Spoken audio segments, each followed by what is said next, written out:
Greetings, folks, and welcome to the Electromaker podcast.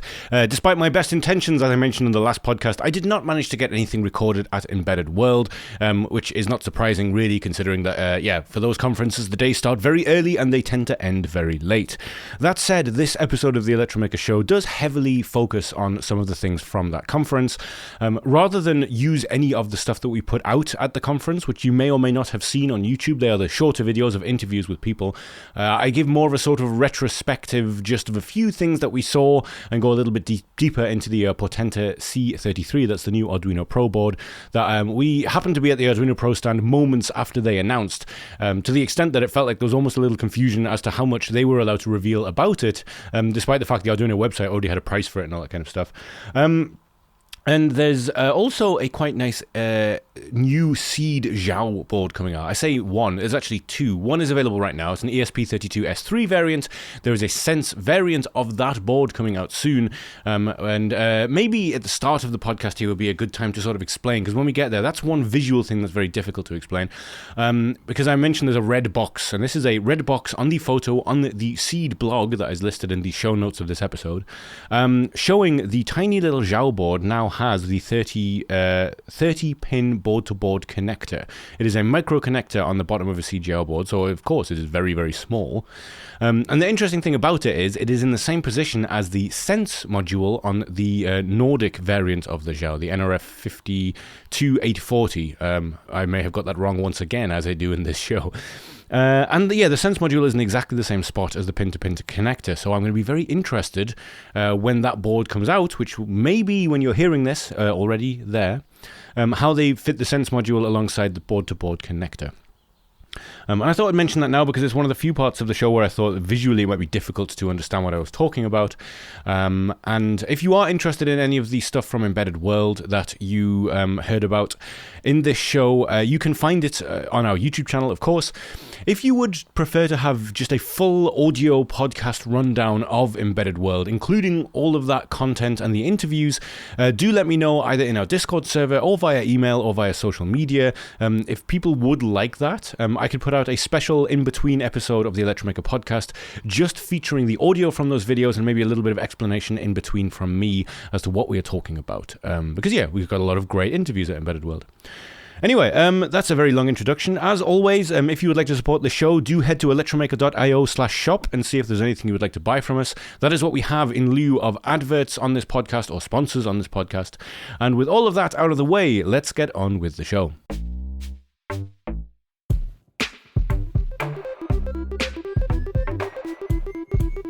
We are going to start the show by talking about the Embedded World conference that we were at last week. Now, some of you may have already seen all of the content that we put out from that, but I do understand there are some of you that probably only wants to watch the longer content videos. And don't worry, I'm not going to repeat that exact video content, although I am going to talk about a few of the projects that I saw now that I've had a week to kind of digest them.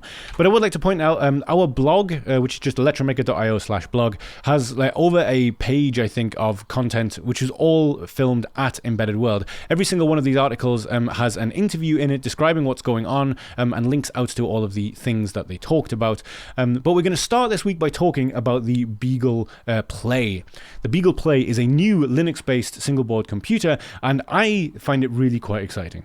And it is one of two new boards from BeagleBoard. I got to sit down with Jason Cridner, who is one of the founders of BeagleBoard at Embedded World, and he was lovely and really nice with his time. Found us a nice, quieter place to sit and talk about all this kind of stuff. It was fantastic. And we talked about the Beagle Play, which is the board you can see down on the table just here. I'll see if I can find a close-up of it. And also the Beagle Connect Freedom. So if I make this big, maybe we'll get a better view of what's going on. So the background here is a connection of microbus click boards, and microbus is just one of the many form factors for shields you can attach to boards. Microbus is Microelectronica's version of Adafruit's Stemma or Stemma QT or Sparkfun's Quick or Arduino-based shields. It is a form factor that is designed to get the most out of the smallest amount of pins, and it does bring a little bit more to the table than things like Stemma. There's nothing wrong with Stemma QT and Quick. You can get a huge amount of stuff up and running really quick, but that's two wires plus power, I believe. This is SPI and I2C and various different forms of input and output, and anyone can create one of these boards. Microbus has licensed it so that anyone that makes a Microbus form factor compatible board can get it verified and even use, I believe, the Click name for it. But don't quote me on that, not a legal person type. Now, underneath it is what we're really talking about here. This one is the Beagle Play, and it is a Linux-based SBC with a brand new Texas Instrument chip in it. And from what I understand from Jason, both talking in this interview and off, the introduction of this cheaper chip that can run Linux the way that it does is the crux of this. And the board itself, in fact, if I make this bigger just one more time, just before we lose it, we'll look at an image of it in a moment. As you see, it's slightly larger than Raspberry Pi form factor, but it has a full-size HDMI output, which is something I'm very glad to see. It has the microbus slot, as I mentioned, for connecting stuff. It does also have a quick connector, which will work with Stemmer QT, and a Grove connector as well for working with SeeedStudio things too. Other things include side connectors for displays and cameras, and a real-time clock. You can see where you can put the battery in just there. And yes, so the other thing that's interesting here is the aerial that's coming off the end of it here. This is a sub-gigahertz networking device that I do not even begin to understand, but it works with the Beagle Connect Freedom, which is another dev board they have over here, the one with the big aerial, which has 2 microbus slots on as well. So you're beginning to maybe see how this could work. This has a battery inside it and a little development board. You can put on some sensors onto this thing and sit it somewhere and talk up to a kilometer away on a completely sub-gigahertz separate network to the Beagle Connect, the Beagle Play board. Sorry, lots of new things to learn and new names to learn. I'll leave it at that for now. I want you to go and watch the interview with Jason. If you'd like to know more about it, they are both linked already on the BeagleBoard website. I can't remember how much this is. It's close to 100 euros, I think. I would argue that the amount of stuff that they've added into it makes it worth it. Okay, I'm seeing 96 euros and 54 cents here for the BeagleBoard Play, which is available already from Mauser. There's a link to that just from here. And if I remember correctly, okay, I think the last time I looked, the Beagle Connect Freedom was not actually available, but it looks like it might be now. It appears that it is available, and for just for just 27 euros and 86 cents, and however much that is in dollars. So I will leave it there for now. I will leave a link to this interview with Jason and the blog post in the description of the video. Very exciting to see a new BeagleBoard come out in general, because I've loved BeagleBoard since the very early days. Back in those early days when I was first starting out with this kind of stuff, I had an Arduino Uno, I had a Raspberry Pi first edition, I think, and I had a BeagleBoard. I think it was the BeagleBoard Black. They were the 3 things that really started the thing that got me to do this today. So it was very nice to speak to Jason and very nice to hear about the new board. If you'd like to know more information, there's a link in the description. Now, we also stopped by the Nordic Semiconductor stand, and last time we spoke to them, it was quite exciting because they just released the NRF7002 Wi-Fi 6 IC, and they'd also released, and they had like a development board there, but it wasn't ready for release yet, and now something new has appeared. Quick benefits of Wi-Fi 6, it uses a lot less power, it's very good for things like Wi-Fi positioning, something I didn't really understand until I spoke to Robin about it. Now, if I pause this video just here, this is an NRF 9160 development kit. We've talked about them before. The 9160 system in package is the same system in package that is inside the Thingy 91, a cellular IoT package that allows you to speak to the cloud, without having to be connected to the internet or anything. And it also allows things like GPS connectivity and GNSS and locationing that way. On the side here, what you're seeing is the NRF7002 EK, which is a completely new thing that has not been released yet, or even announced as far as I know. They just happen to have one there, and they said it's coming later this year. We can't really tell you anything more than that. Which is the 7002 Wi-Fi 6 IC in a Wi-Fi compatible, in an Arduino compatible shield. So, of course, that means it fits on all of the Nordic development boards that are already out there, because they all have Wi-Fi Arduino Shield compatible pins, but presumably that means it'll also work with other things like Arduinos, for example, although you've got to always keep your eye out because Arduino Uno 5 volt tolerant, this is going to be 3.3 volt tolerant. Yeah, keep your eyes out. Now the demo was super interesting because it's showing how the same kind of locationing that is used outside is now possible to do inside using Wi-Fi 6. Now, there's elements of this I do not understand yet and will get wrong. It was explained to me in the moment and it's made lots of sense. And then 5 minutes later, me not being an engineer, the concepts had escaped me somewhat. But from what I understand, it takes a reading from every Wi-Fi box it can find without actually connecting to it. It just measures the decibels and measures the unique SSID or the unique MAC address or something of those boxes. And then it can send all of that stuff up using its cellular IoT chip to the cloud. And so for as long as you have a mobile phone reception, it's going to be able to send that data to the Nordic cloud. And that is where they have a massive collection of these just IDs of routers. No more information. It can't see anything that's passing through the routers. But based on those ideas, it can give a much better idea of where something is, even if it is indoors in situations where you wouldn't usually get GPS reception. I hope I explained that well. I suggest heading to this blog post, which has the interview with Robin in it. And while we're talking about that, sorry, not Robin. Robin was the one that showed us the ML model. This was Finn, I believe, was his name. And we'll come back to him in just a moment because he's also the one that talked us through the Matter and Threads demo they had there. Now, if you would like to find out more about this, there are links to the NRF 9160DK and the Thingy 91 here, and of course the Wi-Fi IC itself. There is also a development kit for that, which is around this EK that I showed you. However, there is no information on it as yet. This is sort of a very sneak peek kind of thing. Later this year is when it's supposed to be coming out. Now, the demo on the Thingy 53 stand was very familiar to me because it is very similar to the firmware that shipped on the Thingy 53 that I had for a while ago and gave away as a prize. This thing works natively with Edge Impulse, and the firmware that was on it was interesting because I followed the instructions. I went to Edge Impulse, and there was already a model of training data that they had, so to save time, I used that training data. It wasn't until I watched this video and Robin showed me in almost real time. There was someone who came and stood in front of the camera in the middle of the video. And there was also, just so much interference on the floor that they had to reset and reconnect the Bluetooth to the board. So there was a couple of hiccups. But even so, in almost real time, seeing him take the Thingy and then use the onboard MEMS microphone to record his voice. And he said, obviously, you would record this over and over and over again, but you can do it all in one go. Press the button, record, record, record, record, record. It sends it to the phone via Bluetooth Low Energy. The phone sends it to the cloud, and then you can work on it on your phone in the cloud, or just to make it easier, he did it with the mouse and keyboard, I believe, or with the touch screen. And you can split that in the cloud, train the model in the cloud using Edge Impulse, send it back to the phone, send it onto the Thingy 53 via the phone, Bluetooth Low Energy, and then you have a trained model on the phone that you just did with no code and nothing.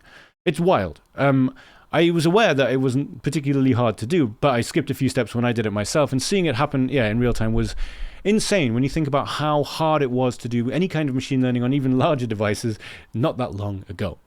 Out of the... and there was one other demo, and of course, how could I forget this? Because this is talking about the thing of the moment, which is Matter over Thread, because it has arrived. Now, there were a lot of Matter demos here at Embedded World. This one was particularly impressive because they covered all the bases, really.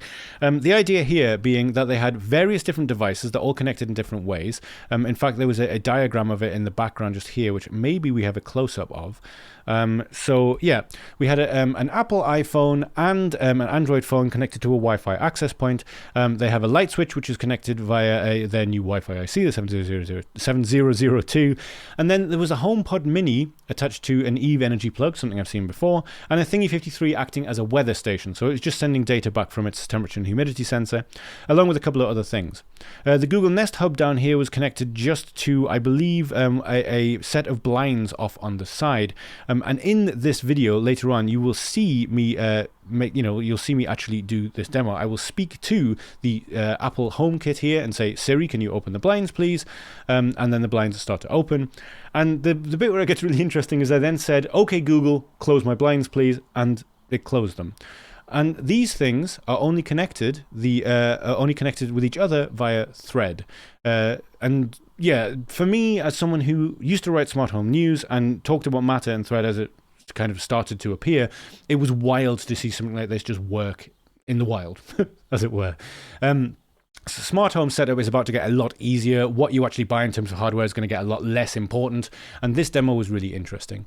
You can find all 3 of these demos and interviews on the blog post that will be linked in the description of the video, along with links to everything that was talked about here. And yeah, it's always impressive to see what Nordic bring to conferences, and this time round, despite the fact that they had a massive transport issue and had like I think 40 members of their team stuck at different airports through no fault of their own, they still put on a fantastic demo, and it was fantastic to see. So this is me talking with Daniel Cooley, the Chief Technical Officer of Silicon Labs, about the new XG27. It's a chip that they've just put out, and it's designed for Matter and connectivity. It's a short interview. It's definitely worth going and watching. I do press him for new information about what things that might be coming out, and of course he has to say, well, we can't really tell you anything, but there's going to be cool stuff to do with connectivity and Matter and Thread. Which kind of fits well, because Matter and Thread is something that was big at Embedded World, and in fact Silicon Labs had a Matter and Thread demo. This one was similar but different to the one at the Nordic stand, in that the idea here is that these things could connect to as it says here, a Google Home or whatever, but this is a Wi-Fi chip and a Thread board all working on the same network. The idea being that it doesn't matter to the end user what runs on Thread, what runs on Wi-Fi, it all works with one specific software SDK and a bunch of hardware, yeah, there's various different boards from Silicon Labs you can get, dev boards which are available now if you're interested in getting started with it. There's links to all of those things out here. Yeah, it was a fascinating second demo of the same thing, because when I was getting into the idea of how Matter might work, there was no physical demos. There was a few kind of software examples of what might work in the future, and of course Thread, OpenThread, all that kind of stuff. It wasn't really hadn't really taken off yet, and now it's here. And there was a huge amount of, like, every single stand that had connectivity devices had a Matter and Matter over Thread or Matter over Wi-Fi or mixing these things together demo. It's obviously a big deal. If you are interested in finding out more, you can head to the blog, the description in the blog post. Nope, the blog post will be in the description of this video, as will the links to the other 2, the Silicon Labs interview. And finally, what was the other one? Oh yes, how could I forget this? This is one of the coolest things I saw at all conference. This was a demo of Amazon Sidewalk, but being used from a developer's point of view. Now, very quickly, if you don't like Amazon Sidewalk, I don't blame you. And if you don't know what it is, it's Amazon's proprietary network running at about 900 gigahertz, I don't know, which uses a small amount of your internet bandwidth to create a sub-network of devices, and that goes from your house out to other houses. If you have a Ring doorbell, it can connect to the Ring doorbell of your neighbor. People, for obvious reasons, have big security concerns about this. Amazon say it is secure. Make of that what you will. However, Amazon and pretty much everyone, you always expect these systems to be completely closed and things that you can't really work with. Silicon Labs now have put out a Pro Kit, which is a device, a development kit that allows you to create your own Amazon Sidewalk connected devices. Now, I'm not going to try and explain any further than that because it's beyond my knowledge. However, Andras gave a fantastic explanation in the interview in this video here. And if you'd like to know more about the Pro Kit, there is a link to it at the bottom of the page here as well, which talks about the silicon that is being used. In this case, the BG21, the BG24, which are part of the EFR32 range of microcontrollers, which are Silicon Labs Bluetooth Low Energy system on chips and various different forms of connectivity too. However, as I mentioned, this is Amazon Sidewalk, not Bluetooth Low Energy, and if you would like to know more, head to the link in the description and watch Andras' description of it. The idea that you can make your own Amazon Sidewalk devices, though, is kind of interesting because, again, we talked about Matter and Thread already. We're about to talk about it we've already talked about Matter and Thread twice in this show. And this is just another way that you're going to be able to make your own devices that work with what should be proprietary and closed networks. Make of that what you will in terms of security. Now, last year at Embedded World, we met Red Pataya, and I had talked about the Red Pataya boards on the show before. They are these amazing kind of do-everything Swiss Army knife boards for engineers. In fact, that's their tagline, the Swiss Army knife board for engineers. This time around, they wanted to introduce a couple of new products. Now, if you're not familiar with Red Pataya, you might be looking at this and thinking, this is quite a lot of money for a development board, but this is not a development board. I mean, you can use it as one for sure, but this is an FPA-driven, multi-purpose, multi-channel instrument for doing pretty much everything you would want to do in a lab. This version, which is $448, could quite happily, especially for a starting out engineer or someone who just wants to save the desk space who isn't working with especially high frequency stuff, they could use this for everything. So as I mentioned here, oscilloscope, signal generator, spectrum analyzer, Bode analyzer or Bode analyzer, depending on where you're from, logic analyzer, LCR meter, and vector network analyzer. And I think they list even more things on the site that I just didn't put into the copy because it would be too long otherwise.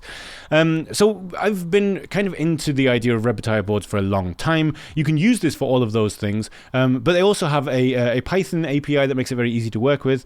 You can also control it as you would other industrial devices, if I remember correctly. I know very little about that. Or you can just completely program your own firmware and hardware using FPGA programming tools, again, something I know almost nothing about, or a C and C++ SDK that they've created, both for just using the board normally or for reprogramming it to do your own thing with hardware. Now, with that primer as an introduction, this interview was one that I did with Niku. I think last year I spoke with Nina. Niku is the head product manager of this. And he was talking about the two new products they have, which is the X-channel system and the STEMLab 12514 4-input. Now, this is a fantastic interview. He goes through everything in a surprisingly brief way. It just explains everything better than I could. So, yeah, there'll be a link to this in the description of the video. I highly suggest watching the interview with him. Niku's a very passionate and interesting dude. But the thing itself, there's two. The X-channel system and the STEMLab 12514 4-input. So, just as a note, this is the STEMLab 12514, and it has 2 inputs and 2 outputs. 2 inputs that could be used for example, an oscilloscope, 2 outputs that could be used for example, function generation or, making waves. I seem to remember there was a project on the Electromaker site a while ago where they used the output from a Redpetire in order to create a tone that was then fired using light and picked up at the other end with a speaker attached to a solar panel. Wild project. They now have a version of the STEMLab 12514, which just has 4 inputs for specific use cases where you just want to have more inputs and you don't need the outputs. And so that is one of the things that they announced. The other one, which is super exciting, is the X-channel system. Now, looking at it here is one decent way of looking at it, but I hope, there we go, yes, in this video I can show you a better example of it.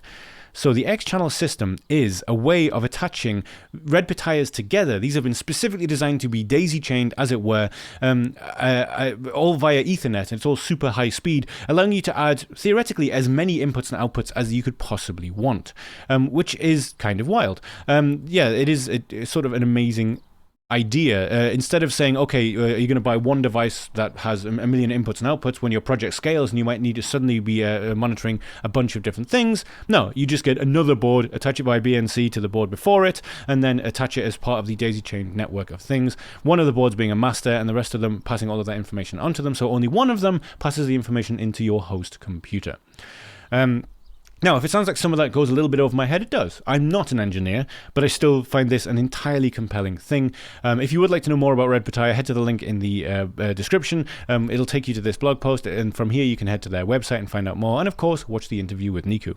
Now, one of the things you may have noticed last week when we were at Embedded World is that we happened to run across the Arduino Pro stand pretty much the moment they put out the new Portenta C33. It was a really odd moment. I was being demoed something with the Nicola Vision board, when the Stefan Implicito, who's the guy that you see me talking to in this interview here, there'll be a link to this in the bio, there'll be a link to this in the description of this video if you'd like to see him talking about it. It was a kind of interesting interview though, because the board had literally just been released. I'd seen no information on it. And I think Stefan wasn't entirely sure exactly how much stuff he could say. For example, I asked him about the price, and he said that he didn't know a price, but when I checked the website, there was a price that was on there. So I'm assuming that maybe it was a last-minute decision to actually release a price or something. I have no idea. The point is, in the time when I was talking about this at Embedded World, both on YouTube and doing social media stuff, I didn't know anything about it. And now that I've had a little bit of time to kind of digest the fact that this exists, I'm really excited about it. I think it might be the most approachable Arduino Pro board they've put out yet. And that's not just because it's cheaper. Although it absolutely is. I mean, at $62, I believe it's the lowest price board in the entire Pro line. Even the Arduino Nicola, I think, is more than that. I might have that incorrect. However, it's definitely cheaper than the Potenta H7. And at $62, I think it's also cheaper than the new Arduino Giga that they've just put out as well, which of course is a very different kind of board. But it really is starting to show how Arduino's Pro line and the main line are starting to kind of cross over. And that's not the only way that these two lines are crossing over, because the board itself is a little bit different. This blog post on the Arduino blog is a good example of what I'm talking about. So I'll be linking this in the description as well. The C33, the high performance, low price oxymoron. I'll try and keep this brief. So as well as the chip and the Wi-Fi and Bluetooth chip on board, you'll notice a main difference straight away is that you have the pin holes here. These pin holes are not only breadboard friendly, but they are compatible with the Arduino MKR line, the Maker line, which is at the top end of the normal Arduino line currently. And there's a bunch of different shields available for the Maker line, which will all be compatible with this. They're both 3.3 volt tolerant. And yeah, it says it is completely compatible with the Maker line. Also with all of the Nicola add-ons as well. I believe that's this connector here. The Nicola is the one I know the least about. And the controller is an ARM Cortex M33. I haven't done any real looking into how it stacks up against other things. But the other thing that I thought was really worth thinking about is the fact that they've made the second thing in its main tech specs that it covers MicroPython and other high-level programming languages. So this really is an Arduino Pro board that's being put out to be as accessible to everyone as possible. It's a really well thought out thing, in my opinion. I know other people always have big opinions about Arduino Pro lines when it comes out in terms of the price. But yeah, I'm really excited about this one. I'm looking forward to seeing how it works. Oh, did I also mention that it has a regular Potenta connector as well? So it's completely compatible with the Potenta line, the Maker line, and the Nicola line. I don't think there's any other Arduino board with that level of cross-compatibility straight out of the gate. I might be wrong about that. Now, if you'd like more information about this, I will leave a link to this blog post in the description. You can click through to the Potenta C33 hardware page, which tells you pretty much the same things again. It's still early days. There's a little more information here. You know, it goes into the tech specs and a few more of the things that you would expect from the industrial side of it, like secure ARM Secure Zone, I think it's called, and the over-the-air updates. And of course, I'll link to this as well, which is our interview with Stefan just after it was released and confusion reigned. But yes, the Arduino Potenta C33 is a really quite exciting board. I'm looking forward to holding one in my hands again, but actually being able to plug it into a computer and seeing how easy it is to get up and running. If you are enjoying the Electromaker Show, it would mean a lot if you could scroll down to under the video you are watching and click the subscribe button. It just means that our videos will show up in your subscriptions on the left here. That same menu becomes a drop-down, and if you click all here, it will give you notifications within YouTube whenever we put up videos. Now, normally this is just the Electromaker Show. As you'll see right now, we have a wealth of stuff from the embedded world floor. We don't usually put out this many videos in such short succession. It's just that when we go to conferences, it's quite a fun time. Yeah, we record a lot of interviews with a lot of people. But yeah, this means that whenever that we do put up a new show or upload one of the product of the weeks, you'll get a ping in the top corner here. If you're someone like me and you're subscribed to hundreds, if not thousands of channels, it's very useful to keep an eye on the ones that you like. Finally, while we're talking about liking, clicking the like button does have a measured effect on YouTube. The more people that like your videos, the more chance there is that YouTube will recommend those videos to the kind of people who watch maker content and things like Arduino and Raspberry Pi content, so it does make a marked difference to us. And of course, doing all three of these things is absolutely free. However, if you do prefer a slightly more monetary way of supporting us, there is a very simple way that you can do that. And that is by shopping at the Electromaker store. It's just electromaker.io/shop, and we stock things from, well, everyone you can see running across the top of the screen. Udo, Sparkfun, Adafruit, Arduino, BeagleBoard, DF Robot, MG Chemicals, Nordic Semiconductor, Parallax Inc., Pimoroni, Raspberry Pi, and many others. If you are thinking of starting a project for yourself, or buying a gift for someone else, or maybe getting stock in for your work, we can do multiple things in terms of prices and deliveries. Our Trustpilot score is really high. We can send to pretty much everywhere in the world without problems. So, yeah, if you are considering starting a new project, think of shopping at the Electromaker store, because we do not run any ads on our videos. We do not have any ads inside the videos. So this is pretty much the only way that we're going to be supporting our show, and it makes a massive difference every single time someone purchases something. All right, that has been the adverty part of the show for this week. Thank you for your patience. Let's get back to the fun stuff.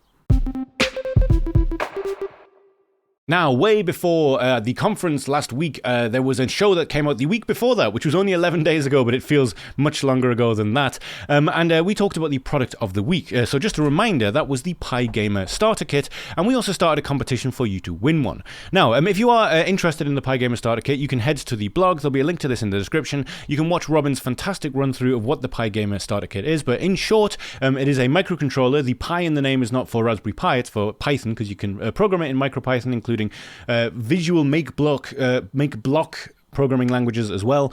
Yeah, it's a low power microcontroller. I believe it has the ATmega SAMD51 chip inside it, and it is a really lovely looking little kit. And we said if you'd like to win one, all you need to do is enter the normal way we have competitions. Be subscribed to the channel, say what you would do with it, and leave the hashtag PiGamer. And it is now time to announce the winner of that contest. And the winner was Gianpaolo Macario, whose name I've probably mispronounced, I apologise, who said, "Thank you for this nice episode. If I happen to win the Pi Gamer, I will tell my family I use it as a teaching pendant for some robots we have on the factory floor, but I'm not sure they will believe me." Yeah, I can see yourself using this in a quiet corner of the factory to get a little bit of retro gaming in on a shift, perhaps. But yes, congratulations. We will be sending this one out to you. We'll be in touch with you as to how we can send it to you. And we will be giving away more product of the weeks as we go forward. And of course, there is the Electromaker of the Month that will be coming up at the end of each month, along with other Electromaker contests that will be announced as and when. We have a few nice bigger contests in the pipeline, although as the details are still being hashed out, I don't want to kind of leak anything at all. But there will be a return to those larger scale contests where we give out hardware and give people several months to complete them. If that's the kind of thing you're into, watch this space. I'm really looking forward to announcing some stuff about that soon. Now, we're going to talk about a new board from SeeedStudio in the Xiao form factor. And if you're not familiar with the Xiao form factor, I have lost mine because it's so small. What on earth? It was literally hidden behind a pen on my desk. So yes, the SeeedStudio Xiao form factor, well known for being absolutely tiny, size of the end of my thumb, used for mechanical keyboards and all kind of stuff, and there's been various variations of it, an ESP32 variant and an RP2040 variant. This is the NRF 82540, or something like that, 52840, designation numbers, which is the Bluetooth low energy version, which has also some sense stuff on it. This has an IMU and a MEMS microphone, and that'll become important in just a moment. And the variation that they've just brought out is the ESP32S3. Now this comes with a number of advantages, but the biggest one is in this red box right here. So this is a 30-pin micro board-to-board connector, which allows you to connect a lot more things to the Xiao, which covers one of the main problems with the Xiao, which was a lack of input and output. The S3 is probably the closest chip to the original ESP32 in terms of power and use cases. The S2 is weird. The C3 is not designed to be a complete competitor. It's much single-core, lower power RISC-V chip. If I'm missing any of those out, please do let me know. But yes, this blog post, which will of course be linked in the description, was actually put out a month ago when they were announcing that they were going to release it. But I've waited until now because there's actually a purchase link for it, and if you look in the description of the video, there'll also be that purchase link. Now, the S3 caused a sensation in the community. They talked about it on Twitter, and yes, this board-to-board connector is the big thing. Compact size while still accommodating a whopping 30 pins with an extreme pin distance of just 0.4 millimeters.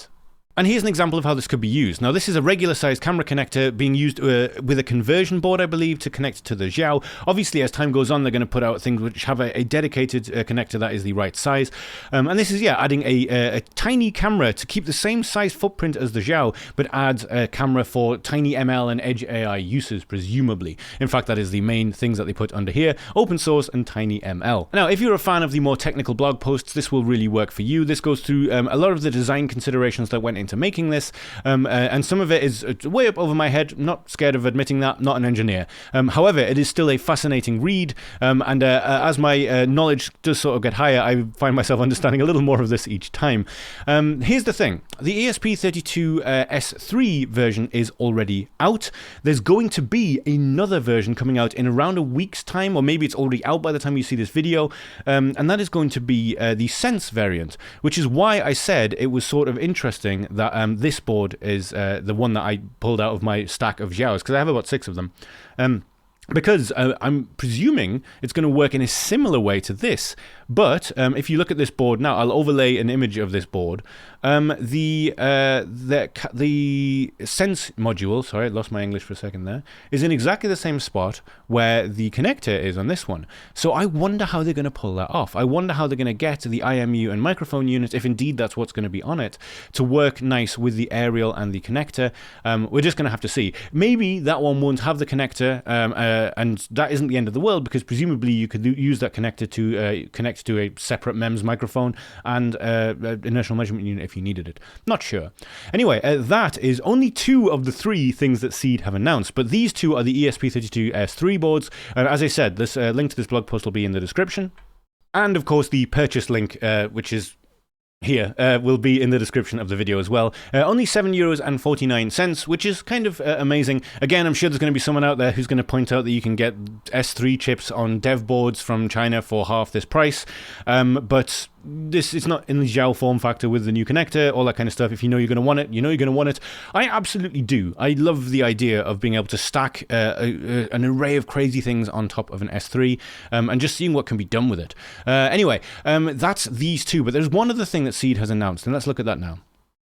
So this round LCD screen is not specifically designed to work with the S3 variant. In fact, it's using the ESP32C3 variant right here, which is the one with the 2 user buttons. But as you can see, this is a quite nice and seemingly decent frame rate LCD screen that can be used and with touch. And there, as you can see, you swipe down, you've got your notifications there. This is presumably one of the demos that will ship with the board and the documentation. And this is designed specifically to work with Xiao boards. So there's, a few things that immediately come to mind to that, whether you're thinking about wall-mounted things for smart home uses, whether you're thinking about maybe making some kind of smart watch thing, because looking at the size of the fingers there and the size of the circle and thinking about how small a Xiao is, that might actually fit quite nicely on a wrist if you wanted to make your own smartwatch design. There is very little information about this right now. This is something that when we were messaged by Seed about the other one, kind of saying that this is coming, but it's coming, it'll be later this month. So there's no more information about it yet, but it does look very cool. There's a little watch battery attachment there as well. I don't know what that's for, whether that's for a real-time clock or whether that's supposed to power the whole thing. Seems unlikely, but it's possible. We'll be coming back to this when it comes out. And as always, there's a link to this Twitter post in the description of the video if you want to go through the replies to find out more. The ESP32 is everybody's darling. This is the beginning of Andreas Spiess's video about the, well, surprisingly enough, ESP32. Now, the ESP32 was, introduced in 2017. I was about to say 2016. It's been around for about 5 or 6 years now, and everyone loved it with good reason. It's fast, it has Wi-Fi. If you don't have power restrictions, it's easy to use. It's so loved to the point that me as a journalist and a content creator haven't been able to talk about any other chip, really, including the RP2040 or whatever, without someone in the comments saying, why don't you just use an ESP32? It's better, it's cheaper, it's whatever. Which gets frustrating after a while, but you have to be reticent to the idea that I understand that. As far as most makers go, it's convenient and easy to use. But yeah, as it says, there are some things that were never liked by people who had specific use cases for it. It is power hungry, and it doesn't have a pinout that's quite as friendly as some of the other things. Just a point, first things first, if you're not familiar with Andreas' channel, it amazes me if you're not, because he's got almost 500,000 subscribers, but he does these amazing spreadsheets that compare all various different kinds of boards and chips, and he's got one for the ESP32, and it really is incredible. It goes through all of the differences, and it highlights things that you should be aware of. Just a side note at this point, when we were at Embedded World, I was talking at the Blues Wireless stand to the guys about the note card, and Andreas, just after we finished filming, just walked up and shook my hand and said, now I see how you film those things at conferences. And had a lovely chat, and I was a bit starstruck because I've been watching him for so many years, and also kind of felt it was a very weird but lovely feeling that he recognized me. And I mean, of course, I was wearing the hat and an Electromaker shirt, new Electromaker shirts, by the way. So of course he recognized me, but it was a very wonderful feeling to have someone who I've watched for so many years and learned so much from come up and say hello and say he appreciates the stuff that we do as well. It's very nice. Second point, just quickly, if you weren't already aware, Andreas has a second channel which is all about radio. And I know there are some people in our audience who are big fans of software-defined radio and all that kind of stuff. You may already be aware of that. If you're not, it's going to be the perfect thing for you because it's the exact level of detail that Andreas brings to microcontrollers, Arduino, ESP32, all of that kind of stuff, but pointed in the direction of radio, which is something that he is equally passionate about. So I will leave, the reason I wanted to mention this video is specifically because, as it says up here, one of the chips he's talking about is the ESP32S3, which I just thought was a nice bit of symmetry, given that we've just talked about the new ESP32S3 based Xiao boards. But as to his actual conclusions, I'll leave that up to you to go and watch his video. There is, as always, a link in the description of this video. Finally, this week we're going to talk about Maker Faire Rome 2023. Now, I'm sure long-time watchers of the show will be aware of the fact that we were at Maker Faire Rome in 2022, and we covered it the same way we do every other conference. Although, of course, it's got a very different focus. It is a maker fair, and the things on show there were just absolutely incredible. The feel of the whole event was incredible. It seemed like every school child in Rome had been brought to the event for the student day, and the buzz was just incredible. The Maker Faire Rome 2023 engine is absolutely definitely running. We're already confirmed that we're going to be there, and Maker Faire Rome have just put out a call out for big projects. In fact, the call is for Big Bang projects for the 2023 edition. And yes, if you make big things, like a good example of this would be the One Love Machine Band. Who were these guys, who are definitely a Big Bang attraction. Now, I'm sure you don't have to make anything quite as extreme as an entirely pneumatically powered punk band that is made of scrap metal, but that's the idea. They're looking for the bigger things in this call to action. And there are some guidelines here as well. They're looking for large-scale projects, highly interactive projects involving the public, set up attractions with high visual impact suitable for giving character to event spaces, and areas for interactive activities. And so bear in mind that this is just a call for the bigger things. It even says here, this is not the call for makers. That will be happening soon. If you are a maker who wants to bring your project to Maker Faire Rome, much like Michelle, who made the amazing finger typing glove, who we met last year, she was someone who just from the States decided to enter it, and it got accepted, and yep, she ended up going to Rome to show her stuff. If you have something cool that you've made or you think might be finished in time, when that call goes out, that will be the time for it. But yes, I wanted to mention this now because I'm very excited about going to Maker Faire Rome in 2023, and on the off chance there are people who make very big things that watch the Electromaker Show, I wanted to point you in the direction of the fact that this is already happening. The call-outs are beginning, and yes, you could be at Maker Faire Rome. If you are one of the people who sees this and you're going to be going there, please do let us know as well. We'll come and say hello. That has been our podcast for this week. Thank you so much for joining me. Thank you for all of the support that you're continuing to show this show and podcast. We will be back next week. I think it was in the outro of the YouTube video, therefore you will not have heard that I mentioned that in a couple of weeks' time, so next week should be a normal show. The week after that will be a bit different because I'm finally visiting England for the first time. I know I mentioned way back when in December that we were going to be finally going back to England to see the family. Unfortunately, that trip did not happen for health reasons, which is a bit of a shame. But we managed to reschedule it. So you may get an Electromaker podcast from me stomping around the woods somewhere in the north of England, or there may be a week where there is no podcast, depending on how things go.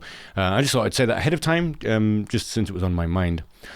And I believe that is it for this week. There's nothing else I need to mention. So that being the case, I hope you have a fun, safe, and creative time, and I will chat to you soon.